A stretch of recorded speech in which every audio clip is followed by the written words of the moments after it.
Watching Showbiz Now, your daily showbiz update.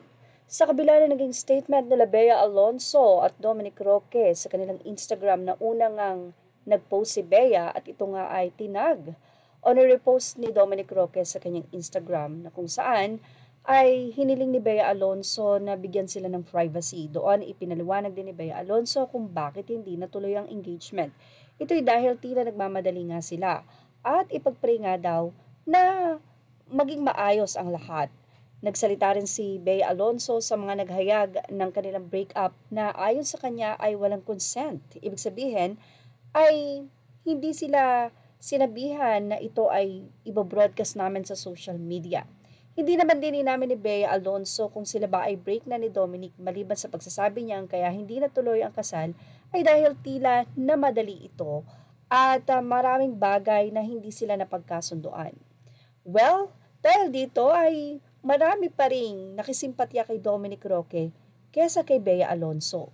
Marami kasi ang nanghihinayang para kay Bea Alonso na may isang lalaki na talaga namang sincere at full package si Dominic Roque. Hindi man ganun kayaman pero meron siyang yaman.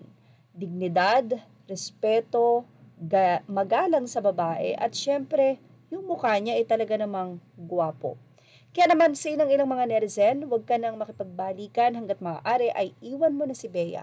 Well, narito po ang kanilang naging reaksyon. Ay ng mga netizen, kawawa lang si Dom sa partido ni Bea. Halos hubaran na ang pagkatao niya. Nagkamali si Dom in the past pero we cannot blame him if ever totoo man ang condo and gasoline station issue. Kung yun ang way of survival niya. Pero si Bea bilang naging karelasyon ni Dom, sana man lang kahit papaano pinrotektahan niya si Dom. Sana they just settle the issue privately at nag-exit siya quietly from the relationship para lang kasing wala silang pinagsamahan sa mga nangyari lately. Pa sa ibang netizen, no. Dom, you deserve a sincere woman. Let Bea go. Gaya ng sabi ni G, masyado ng toxic. Mayaman naman siya. She can find someone new. Say naman ng isa, malabo na. Ngayon nalaman ang tunay na ugali ng ina. Sayang lang ang effort ni Dom. Sana tinanggap na lang kung anong nakaraan ni Dom. Mula pa sa ilang netizen, say nila magpakasal ka pa ba pag napahiya ka na ng sobra sa SOCMED? Mas okay nang tuluyan na lang maghiwalay kasi may lamat na toxic na masyado. Okay lang yan, Dom. Sapat na para makilala mo siya at ng buo niyang pamilya. Galing din naman siya sa humble beginning. Kung hindi dahil sa ABS-CBN, hindi yan yumaman. Sa ang pagkaintindi ko, they are still together, only the engagement is off.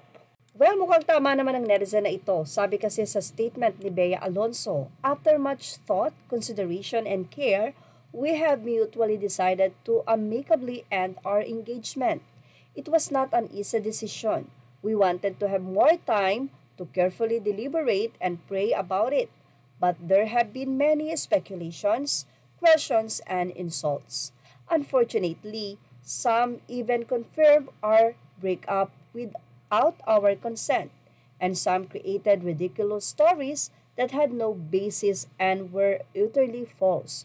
So we felt the need to share this announcement with great sadness for our peace of mind and families. Pinatitigil na si Dom at sabi niya, stop na Dom, pag ayaw sa'yo, wag mo nang ipilit. Si Bea ay nakatadhana sa mga sugar daddy na akin ka na lang. Isa, hug and kiss your Villion at night, Bea. Hindi mo deserve ang pure love, pera na lang ang mahalin mo. Kabila ng statement ay tila hindi pa rin naintindihan ng mga netizen at mas pinaniniwalaan ng mga rumored na no basis nga ayon kay Bea. Ano po ang masasay nyo dito? Ilagay na ang iyong opinion sa ating comment section. Images are all credit to the rightful owners and thank you for watching Showbiz Now.